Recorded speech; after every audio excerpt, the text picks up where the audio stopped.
തങ്കത്തിങ്കൾ നുള്ളി പൊട്ടും തൊട്ട് വെണ്ണിലാവിൽ കണ്ണും നട്ട് നിന്നെ ഞാൻ ഈ വാഗച്ചോപ്പിൽ കാത്തിരിക്കുന്നു.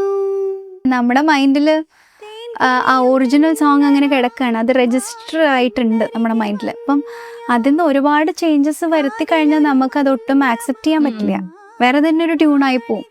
അങ്ങനെയാണ് നമുക്ക് തന്നെ കമ്പോസ് ചെയ്ത് വേറെ സോങ് പാടിയപ്പോൾ എന്നാണ് എൻ്റെ ഒരു കാഴ്ചപ്പാട്.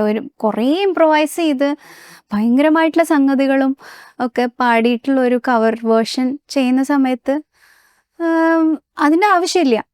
അത് ആ കമ്പോസർ അവിടെ നീറ്റായിട്ട് ചെയ്തു വെച്ചിട്ടുണ്ട്.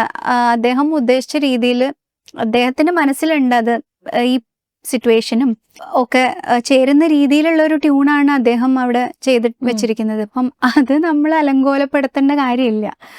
അങ്ങനെയാണ് നമുക്ക് ഇഷ്ടം പോലെ ഓപ്പർച്യൂണിറ്റീസ് ഉണ്ട്. നമ്മുടെ സ്വന്തം ഇന്ത്യ മ്യൂസിക്കിന് അതിൻ്റെതായിട്ടുള്ള സ്പേസ് ഉണ്ട്. ഇപ്പോൾ കുറേ സംഗതികൾ പാടാൻ ആഗ്രഹമുള്ള ആൾക്കാരാണെങ്കിൽ കുറേ സംഗതികൾ ഇട്ടിട്ടുള്ളൊരു പാട്ട് നമുക്ക് ട്യൂൺ ചെയ്ത് പാടാലോ. ചെമ്പൂവേ പൂവേ